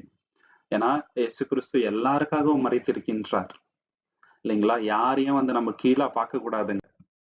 அடுத்த கேரக்டர் என்னன்னு பாத்தீங்கன்னாக்கா சமாதானம். நம்ம வந்து சமாதானம் செய்யறவங்களா இருக்கணுங்க இல்லைங்களா? அதுதான் வந்து நம்ம பாக்குறோம் மலை பிரசங்கத்துல பியாட்டிடியூட்ல அதுதான் இயேசு கிறிஸ்து சொல்றாரு, சமாதானம் செய்கின்றவங்க பாக்கியவான்கள் அப்படின்றாரு. நம்மளோட லைஃப்ல எவ்வளவு சமாதானம் இருக்குதுங்க. சமாதானம் வேணும்னாக்கா நம்ம தேவனுக்கு இம்பார்ட்டன்ஸ் கொடுக்கணும் நம்ம லைஃப்ல. தேவனே இல்லாம நம்ம லைஃப்ல சமாதானம் வராதுங்க சகோதர சகோதரி இல்லைங்களா? சமாதானம் மத்தவங்களுக்கு செய்யணும் இல்லைங்களா? ஒரு கடுமையான சூழ்நிலை இருக்கும்போது நம்ம அந்த இடத்துக்கு போனா சமாதானம் வர மாதிரி நம்ம நடந்துக்கணும். நம்மனால வந்து பிரச்சனை வர மாதிரியோ இல்லைங்களா, நம்ம போனா ஒரு இடத்துல வந்து வாக்குவாதம் வர மாதிரியோ அப்படி நம்ம நடந்துக்க கூடாதுங்க இல்லைங்களா? சமாதானத்தை தரவங்களா நம்ம வந்து இருக்கணும். யோவான் 14ஆம் அதிகாரம் 27வது வசனம். சமாதானத்தை உங்களுக்கு வைத்து போகின்றேன், என்னுடைய சமாதானத்தையே உங்களுக்கு கொடுக்கின்றேன். உலகம் கொடுக்கிற பிரகாரம் நான் உங்களுக்கு கொடுப்பதில்லை. உங்கள் இருதயம் கலங்காமலும் பயப்படாமலும் இருப்பதாக. பாத்தீங்களா? அந்த சமாதானம் தேவன் நம்மளுக்கு கொடுத்திருக்கின்றாருங்க. எல்லா புத்திக்கும் மேலான சமாதானம் தேவ சமாதானம். அது நமக்கு வேணும்னாக்கா தேவனுக்கு ஃபர்ஸ்ட் எடுத்த நம்ம லைஃப்ல கொடுக்கணும். பைபிள் ரீடிங்க்கு இம்பார்ட்டன்ஸ் கொடுக்கணும், ப்ரேயருக்கு இம்பார்ட்டன்ஸ் கொடுக்கணுங்க சரிங்களா? காட்லி கேரக்டர்ஸ் வளர்க்கறதுக்கு நம்ம வந்து இம்பார்ட்டன்ஸ் கொடுக்கணும். இதெல்லாம் விட்டுட்டு வந்து வேர்ல்டு விஷயத்துல ரொம்ப இன்வால்வ் ஆயிட்டு எனக்கு சமாதானம் இல்லையே, லைஃப் ஃபுல்லா வந்து பணம் சம்பாதிக்கிறதுலயே வந்து நம்ம டைம் ஸ்பெண்ட் பண்ணிட்டு ஏன்னா எனக்கு இவ்வளவு பணம் இருந்தா கூட சமாதானம் இல்லையேன்னு யோசிக்கிறது வந்து வேஸ்ட் இல்லைங்களா? தேவனுக்காக என்ன பண்ணணும், தேவனுக்காக எந்தெந்த விஷயத்த வந்து விட்டு கொடுத்துருக்குறோம், இதுதான் வந்து நம்ம லைஃப்ல சமாதானத்தை கொண்டு வரோம் சகோதர சகோதரி இல்லைங்களா? இது ரொம்ப இம்பார்ட்டன்ட் நம்ம லைஃப்ல. 12வது விஷயம் என்னன்னாக்கா சேவை செய்கின்ற மனப்பான்மை, சர்வீஸ் இல்லைங்களா? நான் இவ்வளவு பெரிய வேலையில இருக்கிறேன், நான் இதெல்லாம் செய்யணுமா அப்படின்ட்டு யோசிக்க கூடாதுங்க. எந்த வேலையும் வந்து நாங்க குறைவான வேலையோ இல்ல கேவலமான வேலையோ கிடையாது. நம்ம சர்வீஸ் ஓரியன்ட் பீப்புளா இருக்கணுங்க இல்லைங்களா? இப்ப அப்போஸ்தலனாகிய பவுல் எடுத்துக்கலாங்க. அவர் வந்து நல்ல நிலையில இருந்தாருங்க இல்லைங்களா? ரோமன் சிட்டிசனா இருந்தாரு. அவரு நினைச்சிருந்தா ஒரு ராஜா போல வாழ்ந்துருந்துக்கலாம் இல்லைங்களா? ஆனா அதெல்லாம் விட்டுட்டு என்ன பண்றாருங்க, ஜனங்களுக்காக ஊழியம் பண்ணணும்னு இறங்குறாரு. இப்ப மோசே கூட எடுத்துக்கலாங்க. அரண்மனையில எகிப்துல வந்து ராஜா போல அவர் வந்து இருந்துக்கலாம் இல்லைங்களா? லைஃப் வந்து ரொம்ப மேன்மையா லீட் பண்ணி இருந்துக்கலாம், எப்படி வேணா இருந்திருக்கலாம். ஆனா ஜனங்களுக்காக பாடு அனுபவிக்கிறதே வந்து மேன்மைன்னு நினைச்சு வராருங்க. அப்படி இருக்கும்போது நம்ம எப்படி இருக்கணும் சரிங்களா? சர்வீஸ் ஓரியன்டா நம்ம இருக்கணும். எந்த வேலை செய்யறதுக்கு கூட ரெடியா இருக்கணும், அவைலபிளா இருக்கணும். இது ரொம்ப இம்பார்ட்டன்ட். மார்க் 10ஆம் அதிகாரம் 45வது வசனம். அல்டிமேட் எக்ஸாம்பிள் இங்க வந்து நம்ம பாக்குறோம். அப்படியே அப்படியே மனுஷகுமாரனும் ஊழியம் கொள்ளும்படி வராமல் ஊழியம் செய்யவும் அநேகரை மீட்கும் பொருளாக தம்முடைய ஜீவனை கொடுக்கவும் வந்தார். பாத்தீங்களா, எதற்காக இயேசு கிறிஸ்து வந்தார்? ஊழியம் செய்ய வந்தாருங்க. அவரு ஊழியம் கொள்ள வரல. நான் தேவனுடைய குமாரன், நீங்க எல்லோரும் எனக்கு ஊழியம் செய்யணும் அப்படின்ட்டு வரலங்க. அவர்கிட்ட அந்த மனமேட்டுமை இல்லை. அவர் ஊழியம் செய்ய வந்தாருங்க. அவரே அப்படி வரும்போது நம்ம எப்படி வரணுங்க? இன்னைக்கு ஊழியக்காரன்னு வாங்க, ஆனா அவங்களுக்கு 10 பேர் ஹெல்ப் பண்றதுக்கு இருப்பாருங்க. சரிங்களா, ஊரை விட்டு ஊர் போனா அவங்க தங்குறது 5 ஸ்டார் ஹோட்டல், பிரைவேட் ஜெட்டு, இல்லைங்களா, இம்போர்ட்டட் கார்ஸ், போடுற ட்ரெஸ் எல்லாம் நீங்க பாத்தீங்கன்னாக்கா ஃபுல்லி பிராண்டட் ட்ரெஸ்ஸுங்க தாங்க, இல்லைங்களா. அவ்வளவு ஆறாம இருக்கிறாங்க, ஆனா பேர் மட்டும் ஊழியக்கார், இல்லைங்களா. ஆனா இயேசு கிறிஸ்து அப்படி வாழலங்க. நான் ஊழியம் கொள்ள வரல, ஊழியம் செய்ய வந்தேன் அப்படின்ட்டு சொல்றாரு. 13வது விஷயம் என்னன்னு பாத்தீங்கன்னாக்கா இனிஷியேட்டிவ், முன்முயற்சி. நம்ம எல்லா விஷயத்தையும் முன்முயற்சி எடுக்கணும். நம்ம இனிஷியேட்டிவ் எடுத்து சில விஷயங்களை செய்யணும், இல்லைங்களா. இந்த கேரக்டர் ரொம்ப இம்பார்ட்டன்ட். மத்தவங்க செய்வாங்களா அப்படின்ட்டு நம்ம பார்க்க கூடாது, நம்ம போய் அதை செய்யணும் ஃபர்ஸ்ட். இப்ப நம்ம போயிட்டு இருக்கிறோம், சரிங்களா, ஏதோ ஒரு கீழே ஏதோ விழுந்துட்டு இருக்கு சர்ச்ல, வேற யாருன்னா எடுத்துக்கோங்க விட, நம்மளுக்கு என்னத்துக்கு அது அப்படின்னு சொல்லிட்டு போக கூடாது, இல்லைங்களா. என்ன பண்ணணும், நம்ம போய் அதை எடுத்து கிளீன் பண்ணணும், இல்லைங்களா. இதெல்லாம் ஒரு இனிஷியேட்டிவ்ங்க, இல்லையா. சோ ஒரு விஷயத்துக்கு யாரோ ஒருத்தர் தேவை, வேற யாரா பாத்துக்குவாங்க விடுங்கப்பா அப்படின்ட்டு நம்ம இருக்கக்கூடாது, நம்ம போய் அதை செய்யணுங்க. மத்திய 7ஆம் அதிகாரம் 20வது வசனம், ஆதலால் அவர்களுடைய கனிகளினாலே அவர்களை அறிவீர்கள். பாத்தீங்களா, கனிகள்னாலதான் நம்ம யாருன்றது ஜனங்களுக்கு தெரியும், சரிங்களா. நம்ம நல்லவங்களா இருந்தா நற்கனிகளை கொடுப்போம். இது ரொம்ப முக்கியமான விஷயங்க. அடுத்த கேரக்டர் என்னன்னு பாத்தீங்கன்னாக்கா டிசர்ன்மெண்ட், பகுத்தறிவு. இது எப்படி வரும்னு பாத்தீங்கன்னாக்கா பைபிள் ரீடிங்க்கு ரொம்ப இம்பார்ட்டன்ட் கொடுக்கணும். ரொம்ப பைபிளை நம்ம மெடிடேட் பண்ணணும், அப்பதான் அந்த அறிவு தேவன் நமக்கு தருவார், இல்லைங்களா. எது சரி, எது தவறு, எந்த வழியில நம்ம நடக்கணும், எது தேவனுக்கு உகந்த விஷயம், எது தேவனுக்கு ஆகாத விஷயம், எந்தெந்த விஷயங்கள் செய்தா தேவனை ப்ளீஸ் பண்ண முடியும் அப்படின்றதுங்க, சரிங்களா. இது தெரியாம நிறைய பேரோட லைஃப் தவறான வழியில இன்னைக்கு போயிட்டு இருக்குதுங்க. இந்த நாலேஜ் நமக்கு வேணும்னாக்கா பைபிள்ல மட்டும் தான் நமக்கு கிடைக்குங்க, வேற எங்கேயுமே கிடைக்காது, இல்லைங்களா. சோ இது ரொம்ப ரொம்ப இம்பார்ட்டன்ட் நம்ம லைஃப்ல. நீதிமொழிகள் 3ஆம் அதிகாரம் 5-6 வசனங்கள், உன் சுய புத்தியின் மேல் சாயாமல் உன் முழு இதயத்தோடும் கர்த்தரில் நம்பிக்கையா இருந்து உன் வழிகளெல்லாம் அவரை நினைத்துக்கொள், அப்பொழுது அவர் உன் பாதைகளை செவ்வாய்ப்படுத்துவார். பாத்தீங்களா, எல்லா வழியிலையும் யாரை நினைத்து கொள்ள வேண்டும்? தேவனை நினைத்து கொள்ளணும். அப்ப தேவன் என்ன பண்ணுவாருங்க, நம்ம பாதையை செவ்வாய்ப்படுத்துவார். எந்த வழியில நடக்கணும் அப்படின்றது நம்மளுக்கு பாதை காட்டுவார். அந்த வழி எங்க இருக்குதுனாக்கா பைபிள்ல தான் இருக்குது, வேற எங்கேயுமே இல்லைங்க. ஓகே, வேற எங்கேயுமே நம்மளுக்கு சரியான வழியில எப்படி நடக்கிறதுன்ட்டு கைடன்ஸ் கிடைக்காதுங்க. வேர்ல்ட்லி கைடன்ஸ் தான் நம்மளுக்கு கிடைக்கும், இல்லைங்களா. வேர்ல்ட்லி பீப்புள்கிட்ட போய் நம்ம கவுன்சிலிங் கேட்கவும் முடியாது. ஓகே, பாவத்தை விட்டு எப்படி நம்ம வெளியே வர்றது, இதை போயிட்டு நம்ம வேர்ல்ட்லி பீப்புள்கிட்ட கேட்க முடியாதுங்க. தேவனுக்கு உகந்த காரியங்கள் என்ன, தேவனை எப்படி ப்ளீஸ் பண்றது, இதை போய் வேர்ல்ட்லி பீப்புள்கிட்ட கேட்க முடியாது. எல்லாமே பைபிள்ல தான் இருக்குதுங்க, இல்லைங்களா. So Bible is the best guide for us. we don't have any other guide. Okay, இந்த வழியில நம்ம நடக்கணுங்க. 15வது விஷயம் என்னன்னு பாத்தீங்கன்னாக்கா நன்றி உணர்வுங்க, தேங்க்ஃபுல்னஸ். இன்னைக்கு தேவனுக்கு எந்த அளவுக்கு நன்றி கடன் நம்ம பட்டிருக்கிறோம்ட்டு யோசிச்சு பார்க்கணும். பொருந்ததுல இருந்து இவ்வளவு நாள் வரைக்கும் தேவன் பெரிய காரியங்களை நம்ம லைஃப்ல செய்திருப்பார். எவ்வளவு நன்றியை செலுத்தி இருக்கணும், செலுத்தணுமா அப்படின்றதுதான் இம்பார்ட்டன்ட். நோட் பண்ணி வச்சிருக்கிறோமா, இல்லைங்களா. அந்த துதியின் பலி நம்ம செலுத்தி இருக்கிறோமா? 1-2 காரியங்கள் இல்லைங்க, தேவன் பெரிய பெரிய காரியங்களை செய்திருப்பாருங்க, அமேசிங்கான விஷயங்கள், சரிங்களா. நம்ம நன்றி எப்போதுமே செலுத்தணுங்க சகோதர சகோதரி. ஒண்ணு கூட விட்டு போக கூடாதுங்க.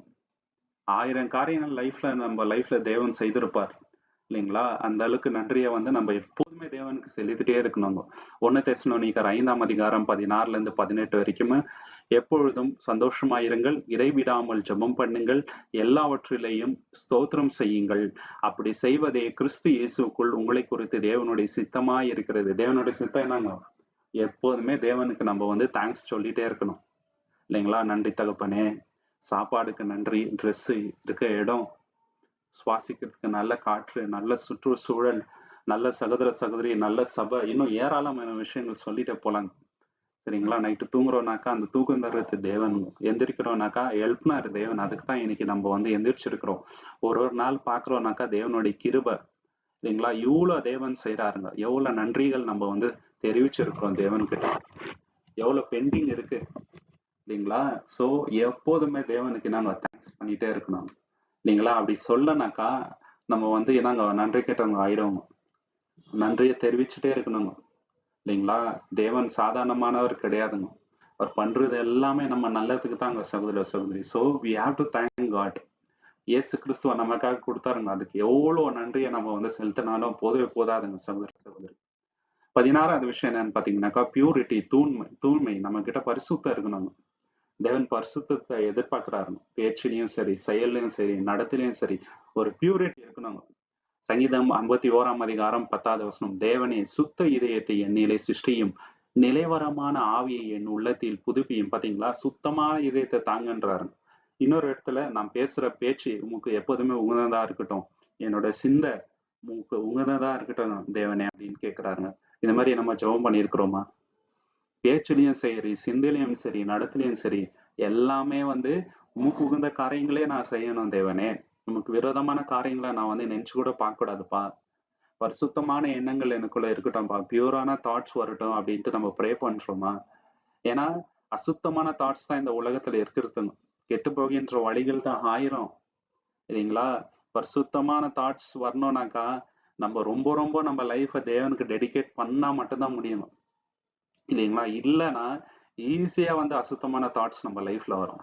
அசுத்தமான கிரிகள் நம்ம வந்து செய்வோம் இல்லைங்களா? நம்ம லைஃபை தேவனுக்கு டெடிகேட் பண்ணணும் சரிங்களா? பரிசுத்தமான விஷயத்த மட்டும் தான் நான் செய்வேன் அப்படின்ற அந்த உறுதியான ஒரு எண்ணம் நம்ம மனசுல ஃபர்ஸ்ட் இருக்கணும் இல்லைங்களா? இருக்குதா தான் யோசிச்சு பார்க்கணும்.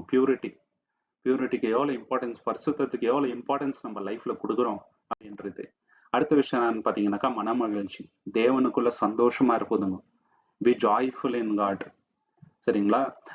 இப்போ பவுல வந்து எக்ஸாம்பிள் பாக்குறோங்க. ஜெயில என்ன சொல்றாருங்க சரிங்களா? பிலிப்பியர் புஸ்தகம் ஜெயில எழுதுறாருங்க. சந்தோஷமா இருங்க, கர்த்தருக்குள் எப்போதுமே மனமகிழ்ச்சியா இருங்கன்றாருங்க. பிலிப்பியர் 4:4 கர்த்தருக்குள் எப்போதுமே சந்தோஷமா இருங்கள் என்று மறுபடியும் சொல்கின்றேன். இது ஒரு மனுஷன் சொல்லணும்னாக்கா அவர் சந்தோஷமா இருக்கணும் இல்லைங்களா? ஃபர்ஸ்ட் ஜெயில கஷ்டப்பட்டுட்டு இருக்கிறாருங்க. ஜெயில்லாம் சாதாரண ஜெயில் இல்லைங்க, அது வந்து ஒரு டஞ்சன் மாதிரிங்க சரிங்களா?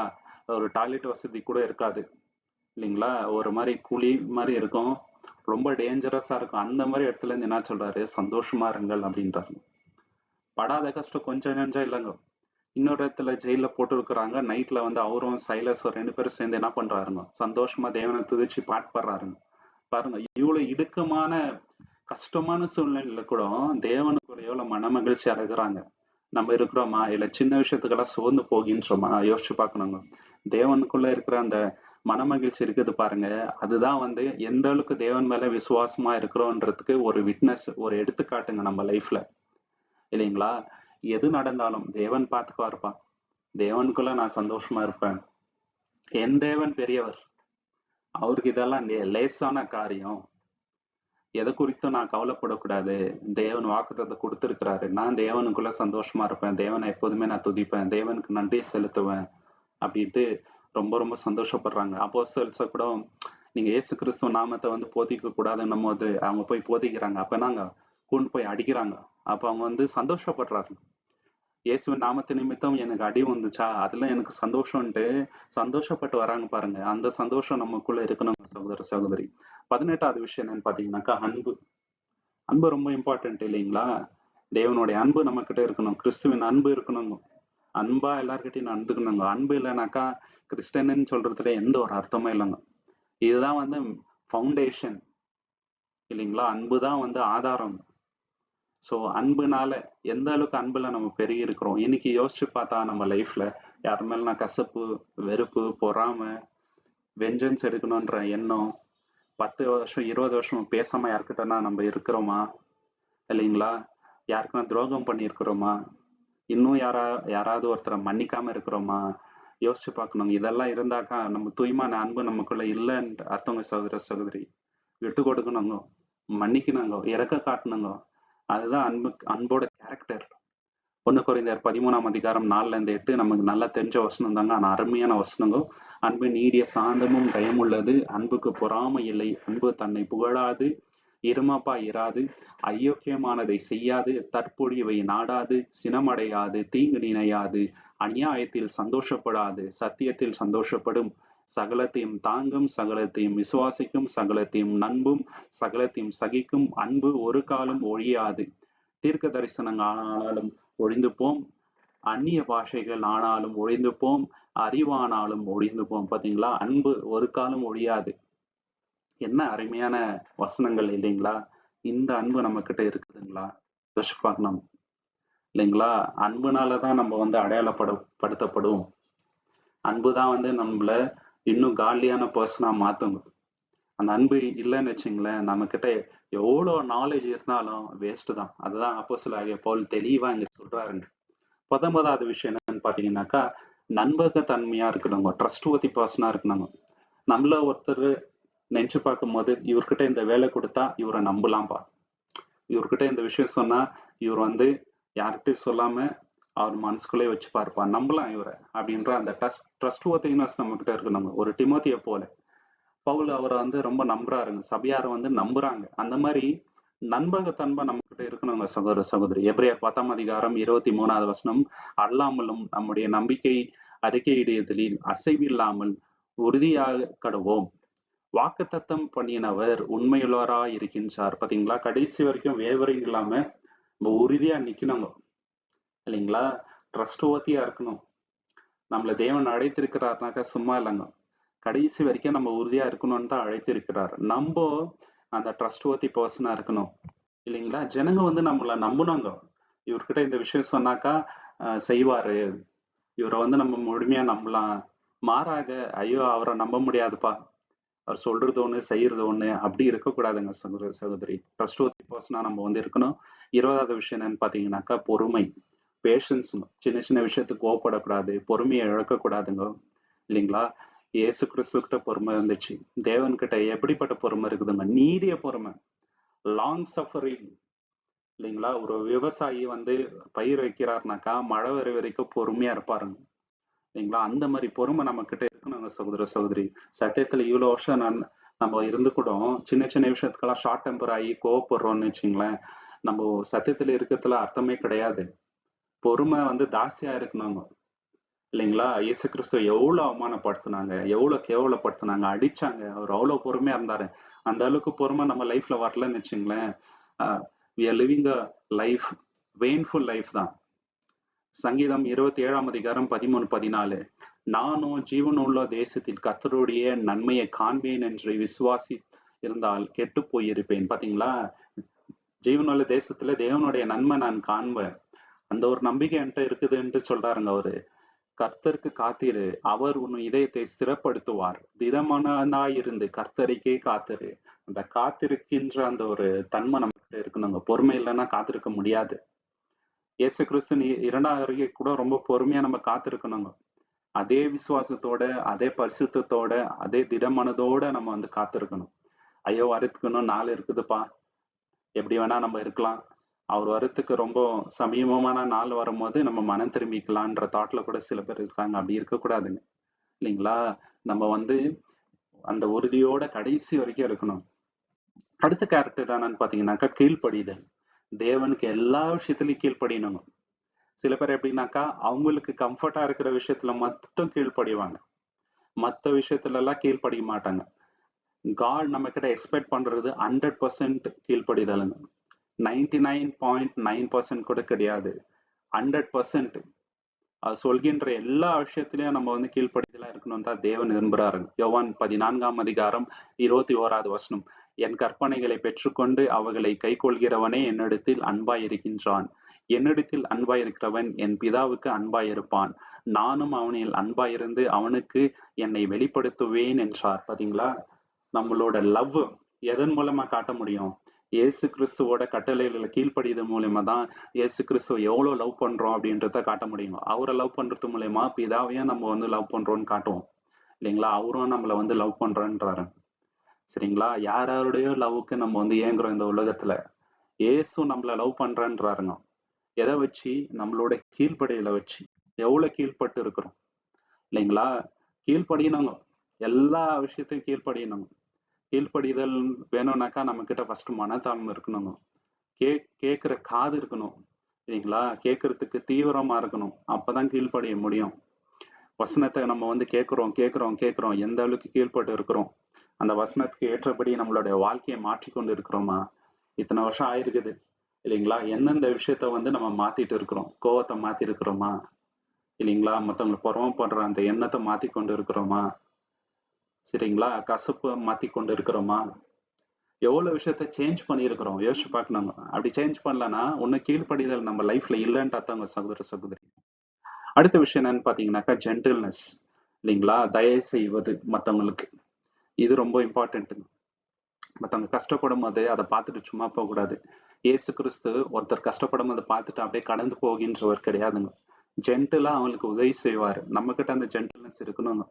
எபேசர் 4ஆம் அதிகாரம் 2வது வசனம், மிகுந்த மலைத்தாழ்மையும் சாந்தமும் நீடிய பொறுமையும் உடையவர்களாய் அன்பினால் ஒருவர் தாங்கி. என்ன அருமையான வசனம்! மிகுந்த மனத்தாழ்மையுடன் சாந்தமா நீடிய பொறுமையோட அன்பினால ஒருத்தர் வந்து நம்ம தாங்கணுங்க. சோ இது வேணும்னாக்கா நம்ம கிட்ட அன்பு வேணுங்க. அதுதான் அடித்தளம் இல்லைங்களா? அந்த ஜென்டில்னஸோட மத்தவங்களுக்கு நம்ம வந்து உதவி செய்யணும் அப்படின்றாரு. இயேசு அப்படித்தான் இருந்தாருங்க இல்லைங்களா? சின்ன சின்ன விஷயத்துக்கெல்லாம் கோவப்படல இல்லைங்களா? எரிஞ்சு விடல. ஜென்டிலா இருக்கணுங்க. யார்கிட்ட ஜென்டிலா இருக்கணும்? யார் ஜென்டிலா இருக்கிறாங்க அவங்க கிட்ட கிடையாதுங்க. நமக்கு சில பேர் இரிட்டேட் பண்ற மாதிரி நடந்துக்கலாம். அவங்க கிட்ட ஜென்டிலா நம்ம நடந்துக்கணுங்க. அதுலதான் வந்து எவ்வளவு அன்பா நம்ம இருக்கிறோன்றத காட்ட முடியும் இல்லையா? சில சில பேருக்கு உடனே கோவம் வந்துருங்க டக்குன்னு இல்லைங்களா? So that's not Christ love. Okay, we are not showcasing Christ love to others. கசப்பை காட்டுறோம்னு அர்த்தம் இல்லையா? ஜென்டிலா நடந்துக்கணும். அடுத்த குணம் என்னன்னு பாத்தீங்கன்னாக்கா நம்பிக்கை, நம்மளுடைய ஹோப். ஏராளமான நம்பிக்கை நம்மளுக்கு இருக்கு தெரியுங்களா? இயேசு கிறிஸ்து வருவார், உலகத்தை ஆளுகை செய்வார், நம்ம பரலோகத்துக்கு போக போறோம் இல்லைங்களா? எல்லாத்துக்கும் ஒரு விடிவுகாலம் வரப்போகுது. இந்த நம்பிக்கையில நம்ம வந்து உறுதியா. ரோமர் 15ஆம் அதிகாரம் 13வது வசனம், பரிசுத்த ஆவியின் பலத்தினாலே உங்களுக்கு நம்பிக்கை பெருகும்படிக்கு நம்பிக்கையின் தேவன் விசுவாசத்தினால் உண்டாகும் எல்லாவித சந்தோஷத்தினாலும் சமாதானத்தினாலும் உங்களை நிரப்புவாராக. எப்படிப்பட்ட தேவன்? நம்பிக்கையின் தேவன். God of hope will fill you with all joy அப்படின்றாரு. சரிங்களா? ஸோ நம்மளுக்கு அந்த நம்பிக்கை வரும்படிக்கு தேவன் என்ன பண்றாருங்க? அந்த நம்பிக்கையை நம்மளுக்கு தர்றாரு.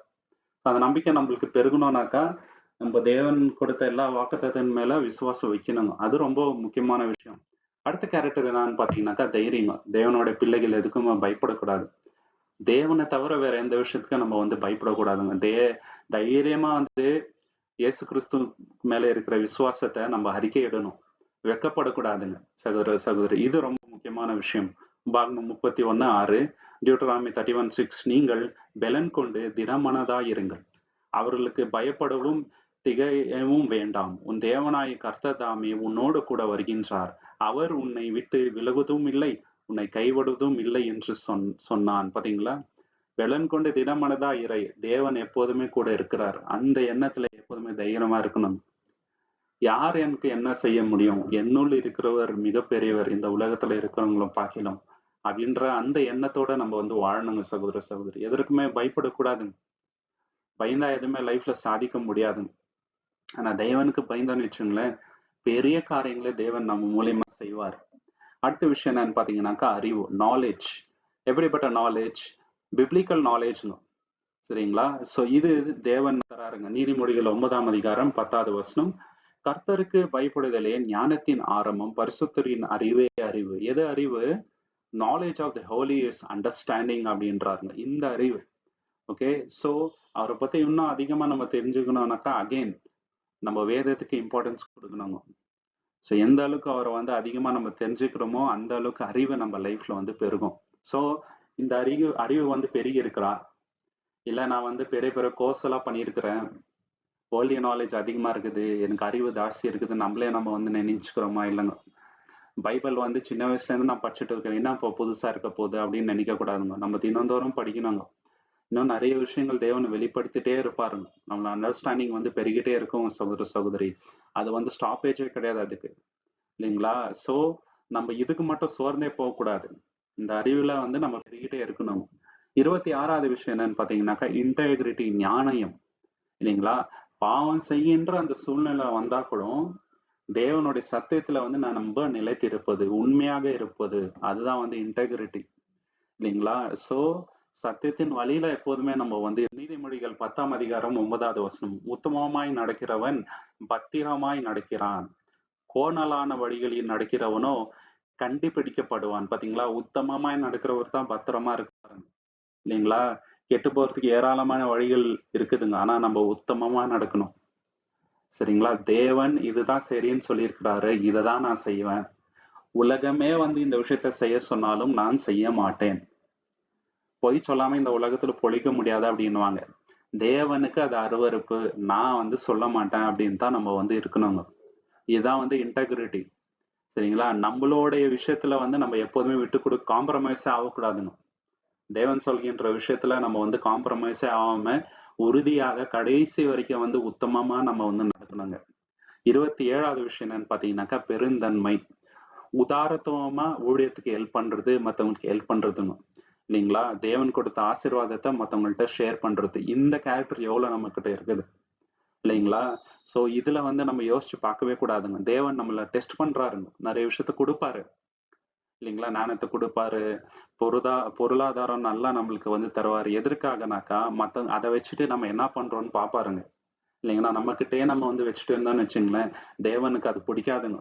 மத்தவங்கள்ட்ட நம்ம ஷேர் பண்ணாங்க. அத நீதிமொழிகள் 11ஆம் அதிகாரம் 26வது வசனம், உதாரம் குணம் உள்ள ஆத்துமா செழிக்கும், எவன் தண்ணீர் பாய்ச்சுகிறானோ அவனுக்கு தண்ணீர் பாய்ச்சப்படும். பாத்தீங்களா? யாரு தண்ணீர் பாய்ச்சுறாரோ அவங்களுக்கு தண்ணீர் பாய்ச்சப்படும்.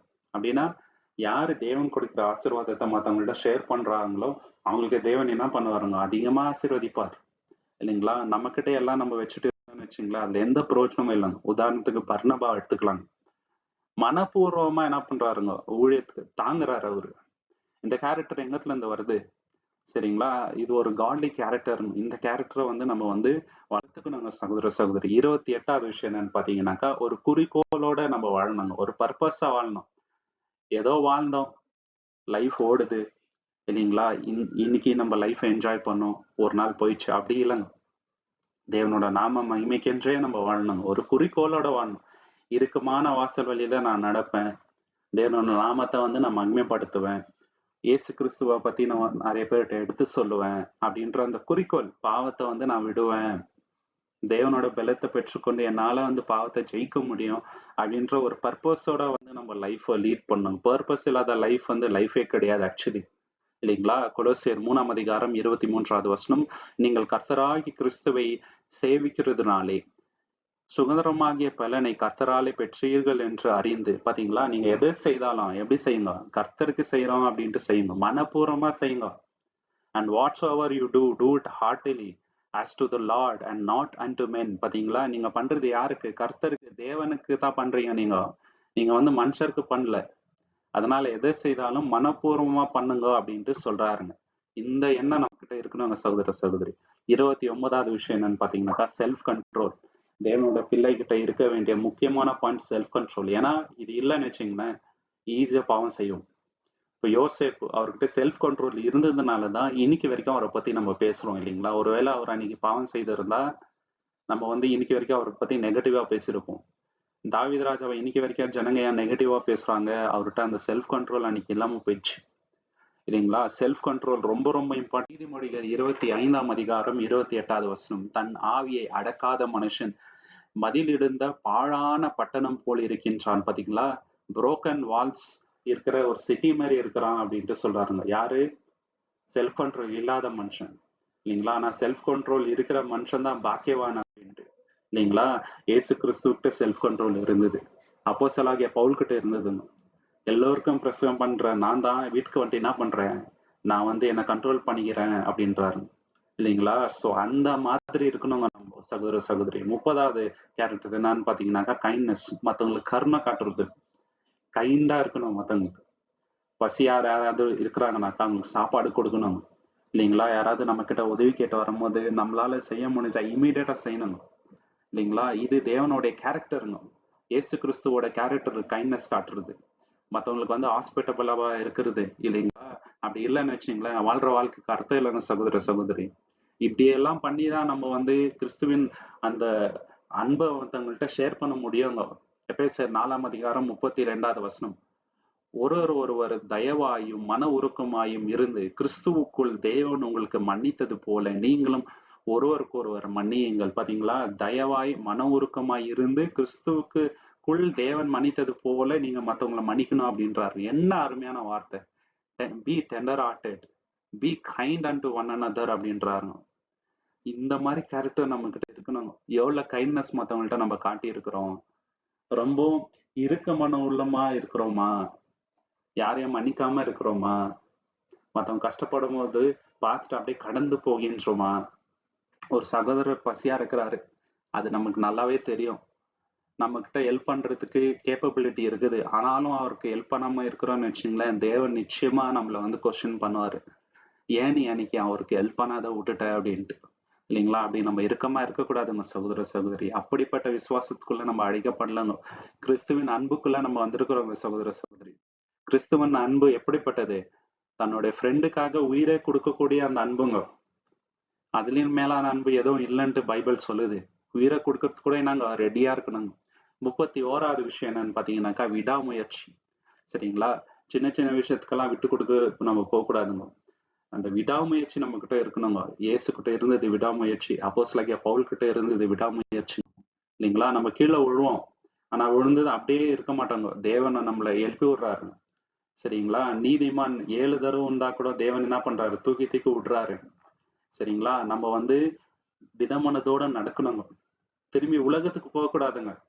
எபிரேயர் 12:1 ஆகையால் மேகம் போன்ற இத்தனை திரளான சாட்சிகள் நம்மை சூழ்ந்து கொண்டு இருக்க பாரமான யாவற்றையும் நம்மை சுற்றி நெருக்குகின்ற பாவத்தையும் தள்ளிவிட்டு விசுவாசத்தை துவக்குகிறவரும் முடிக்கிறவருமாய் இருக்கின்ற இயேசுவை நோக்கி நமக்கு நியமித்திருக்கின்ற ஓட்டத்தில் பொறுமையோட ஓடக்கடவும். பாத்தீங்களா? பொறுமையோட ஓடணும், இல்லைங்களா? உலகத்தை வந்து மறந்துடணுங்க. இயேசு கிறிஸ்துவே பார்த்துட்டு வந்து நம்ம நடக்கணுங்க. விடாமுயற்சி ரொம்ப ரொம்ப இம்பார்ட்டன்ட்ங்க, இல்லைங்களா? அப்போஸ்தலனாகிய பவுல் கிட்ட விடாமுயற்சி இல்லாம இருந்திருந்தா அவ்வளவு பெரிய ஊழியத்தை வந்து பண்ணியிருக்க முடியாது, அவ்வளவு சபைகளை வந்து உருவாக்கி இருக்க முடியாது, அவ்வளவு விசுவாசிகளுக்கு சத்தியத்தை சொல்லியிருக்க முடியாதுங்க. ஏன்னா அவ்வளவு ப்ராப்ளம்ஸ் ஒரு லைஃப்ல வந்தது. போற இடத்துல எல்லாம் அடி உத, உயிருக்கு ஆபத்து, சரிங்களா? எதிரிகள் அவ்வளவு பேர் இருந்தாங்க, ஜெயில போடுறாங்க. ஆனா இதெல்லாம் தாண்டி வந்து அவர் செய்யறாருனாக்கா தேவன் அவர் கூட இருந்ததுனாலதான். விடாமுயற்சி இருந்துச்சு அவர்கிட்ட, இல்லைங்களா? நம்ம கிட்ட அதே மாதிரி இருக்கணும் விடாம. அடுத்த குணம் என்னன்னு பாத்தீங்கன்னாக்கா மர்சி, தயவு செய்வதுன்னு. சரிங்களா? மத்தவங்க வந்து தவறு செய்யும் போது நம்ம தயவா அவங்கள மன்னிக்கணுங்க. கெட்ட குமாரன் வராரு, அப்ப என்ன பண்றாருங்க? ஓடி போய் கட்டி பிடிக்கிறாருங்க. இந்த மாதிரி கேரக்டர் நம்ம கிட்ட இருக்கணும். தூரத்துல வரும் பொழுதே அந்த அப்பா போய் கட்டி பிடிக்கிறாருன்னா அதுதான் மெய்யான அன்பு, அந்த மர்சி, இல்லைங்களா? இது தேவனுடைய கேரக்டருங்க. இந்த கேரக்டருக்குள்ள நம்மள வர சொல்றாரு. சங்கீதம் 86:15 ஆனாலும் ஆண்டவரே, நீர் மன உருக்கமும் இரக்கமும் நீடிய பொறுமையும் பூரண கிருபையும் சத்தியமுள்ள தேவன். என்ன அருமையான வசனங்க! மன உருக்கம், இரக்கம், நீடிய பொறுமை, பூர்ண கிருபை, சத்தியமுள்ள தேவன். தேவன் அப்படி இருக்கிறாருன்னா நம்ம எப்படி இருக்கணுங்க? God is full of compassion, இல்லைங்களா? அவனே வந்து கேட்கட்ட விடு, பாவ மன்னிப்பு, நம்ம அப்பவே மன்னிக்கலாம், அப்படி இல்லைங்க. தேவன் இறங்குகிறாரு, சரிங்களா? நம்ம கேட்டதுனாலதான் இயேசு கிறிஸ்துவ நமக்காக அவர் அனுப்பலங்க, அவர் இறங்குனாருங்க. கம்பேஷன் இருந்துச்சு. மனுஷன் கெட்டு போறது தேவனுக்கு பிடிக்கலங்க, மனதுருகிறாரு. அதனால அவரோட குமாரனை அனுப்புனாருங்க, இல்லைங்களா? இன்னைக்கு நம்ம அழுவும் போதே தேவன் பார்த்துட்டு சும்மா இல்லைங்க, மனதுருகிறாரு அவரு. இதுதான் நம்மளுடைய தேவனுடைய கேரக்டர். நம்மளும் அதே மாதிரி மத்தவங்க நம்மளுக்கு விரோதமா பாவம் செய்யும் போது தெரியாம பண்ணிட்டாரு விடுப்பா, தேவன் இடத்துல போயிட்டு அவருக்காக ஜெபம் பண்ணணும், இல்லைங்களா? அந்த வைராகியமா இருக்கக்கூடாது. அவனே வந்து நம்ம கிட்ட வந்து மன்னிப்பு கேட்கட்டும், அது வரைக்கும் நம்ம சும்மா இருப்போம், அப்படி யோசிக்க கூடாது. ஒரு கிறிஸ்டியன் அப்படி யோசிக்க கூடாதுங்க. தாராளமா எல்லாரையும் மன்னிக்கணும் தேவனை போல. தேவன் எப்படி ஃபுல் ஆஃப் கம்பேஷனா இருக்கிறாரோ நம்மளும் ஃபுல் ஆஃப் கம்பேஷனா இருக்கணும் மத்தவங்க கிட்ட. 33வது விஷயம் என்னன்னு பாத்தீங்கன்னாக்கா நேர்மை. ஆபீஸ்ல எவ்வளவு பேர் நேர்மை தவறி நடந்தாலும் நான் நேர்மையா இருப்பேன், சின்ன விஷயத்துல கூட உண்மையா இருப்பேன், ஆனஸ்டா நான் வந்து எல்லா விஷயத்திலயும் நடந்திருப்பேன், அப்படி இருக்கணுங்க. இன்னைக்கு நம்ம எப்படி இருக்கிறோம் இந்த விஷயத்துல? இன்னைக்கு உலகமே தவறான வழியில போகுது, இல்லைங்களா? ஆனா தேவனுடைய பிள்ளைகளா இருக்கிற நம்ம நேர்மையா இருக்கணும் எல்லா விஷயத்திலையும். நீதிமொழிகள் 12:22 பொய் உதடுகள் கர்த்தருக்கு அருவருப்பானவைகள், உண்மையாய் நடக்கிறவர்களோ அவருக்கு பிரியம். பாத்தீங்களா? உண்மையா நடக்கும்போது நம்ம தேவனுக்கு பிரியமான பிள்ளைகளா இருப்போங்க சகோதர சகோதரி. யார் எப்படி வேணா இருக்கட்டும், நான் தேவனுக்கு உண்மையா இருப்பேன், பொய் சொல்ல மாட்டேன், டைமை வந்து வீணாக்க மாட்டேன், காசிப் பேச மாட்டேன், வேலைனா வேலை மட்டும் நான் செய்வேன் அப்படின்ற அந்த ஒரு எண்ணத்திலோட நம்ம வந்து இருக்கணுங்க. 34வது விஷயம் என்னன்னு பாத்தீங்கன்னாக்கா கண்டென்ட்மெண்ட். போதுமென்ற மனப்பான்மையுடன் வாழ்வது. இன்னைக்கு உலகத்தார்கிட்ட அந்த கேரக்டர் இல்லைங்க. கஷ்டமான விஷயம் என்னன்னு பாத்தீங்கன்னாக்கா கிறிஸ்டியன்ஸ்கிட்டயும் நிறைய பேர்கிட்ட இந்த ஒரு குணம் இல்லை. போதுமென்ற மனப்பான்மை இல்லைங்க. இன்னும் அதிகமா வேணும், இன்னும் சொத்துக்கள் சேர்க்கணும். ஏன்னா இது நம்மளுடைய இட்டர்னல் லைஃப் கிடையாதுங்க. இந்த உலகம் நிரந்தரமான வாழ்க்கை கிடையாது. இது கொஞ்ச காலம் நம்ம வந்து இருக்க போகின்றோம். நம்ம பரலோகம் இருக்குது இல்லைங்களா, அதோட சிட்டிசன்ஸ் நம்ம இல்லைங்களா. இந்த உலகத்துக்கு நம்ம வாழ்கின்ற வாழ்க்கை போராட்டம் எல்லாம் வீணுதான். இது நிறைய பேர் உணராம இருக்கிறாங்க சகோதர சகோதரி. தேவ ஊழியக்காரங்க யாருமே வந்து பெருமையான வாழ்க்கை வாழல, ரொம்ப ரொம்ப லக்ஸூரியஸான வாழ்க்கை வாழலங்க, ரொம்ப தாழ்மையான வாழ்க்கை தான் வாழ்ந்தாங்க. இன்னைக்கு இதை சொன்னா வந்து அது தேவனுக்கு விரோதமான பேச்சு அப்படின்னு நினைச்சுக்கிறாங்க. பைபிள் அதுதான் நம்மளுக்கு கத்து தருதுங்க. போதுமென்ற மனப்பான்மையுடன் இருக்கின்ற தேவ பக்திய மிகுந்த ஆதாயா அப்படின்ட்டு வசனம் இருக்குது இல்லைங்களா. இத வந்து மனதார நம்ம உணர்ந்தவங்களா இருக்கணுங்க சகோதர சகோதரி. பிலிப்பியர் 4ஆம் அதிகாரம் 12வது வசனம். தாழ்ந்திருக்கவும் எனக்கு தெரியும், வாழ்ந்திருக்கவும் எனக்கு தெரியும், எவ்விடத்திலும் எல்லாவற்றிலும் திருப்தியா இருக்கவும் பட்டினியா இருக்கவும் பரிபூர்ணம் அடையும் குறைப்படவும் போதிக்கப்பட்டேன். பாத்தீங்களா, நான் போதிக்கப்பட்டிருக்கிறேன். என்ன மாதிரி சூழ்நிலை வந்தாலும் நான் தேவ பக்தியா இருப்பேன். இது எனக்கு குறைச்சலா இருக்குதுன்ட்டு நான் சொல்ல மாட்டேன். எந்த ஒரு சுச்சுவேஷன்லயும் நம்ம வந்து அடாப்ட் ஆகிக்க தெரிஞ்சுக்கணும். இப்ப அப்போஸ்தலனாகிய பவுல் வந்து ஃபர்ஸ்ட் ரொம்ப மேன்மையான இடத்துல இருந்தாருங்க சரிங்களா, லக்ஸூரியஸா இருந்தாரு. அதே மாதிரிதான் இருக்கணும்ட்டு அவர் நினைக்கலாங்க. கஷ்டமான இடங்கள்ல போய் ஊழியம் செய்யறாருங்க. அவரே சொல்றாரு இல்லைங்களா, நிறைய இடத்துல நான் வந்து பட்னியா இருந்தேன், நிர்வாணியா இருந்தேன். இதெல்லாம் ஏன் தாங்கிக்கிறாரு? ஏன்னா அவர் வந்து பழகிட்டாருங்க. எப்படி இருந்தாலும் நான் தேவனுக்குள்ள சந்தோஷமா இருப்பேன் அப்படின்ற அந்த எண்ணத்துக்குள்ள வந்துட்டாரு. நம்ம அந்த எண்ணத்துக்குள்ள வரணுங்க.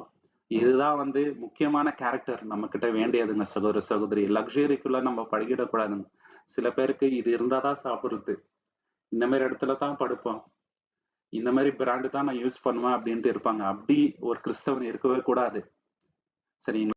அடுத்த கேரக்டர் என்னன்னு பாத்தீங்கன்னாக்கா, நமக்கு தேவன் கொடுத்த தாளந்த வச்சு தேவனை வந்து என்ன பண்றதுங்க, ஆனர் பண்றது. பண்றோமா? தேவன் ஏராளமான விஷயங்கள் நம்மளுக்கு கொடுத்துருக்கலாம் கிஃப்ட். அந்த கிஃப்ட் நமக்குள்ளேயே வேஸ்ட் ஆகிடக்கூடாதுங்க. தேவனுக்கென்று நம்ம வந்து பயன்படுத்தணும். அவரோட மகிமைக்கு நம்ம பயன்படுத்தணுங்க, நம்மளுடைய சொந்த மகிமைக்கு அல்ல இல்லைங்களா. நம்ம அதுல வந்து பெரிய ஆள் ஆகிறதுக்காக பயன்படுத்தக்கூடாது. தேவனோட மகிமைக்கென்று நம்ம வந்து பயன்படுத்தணும்.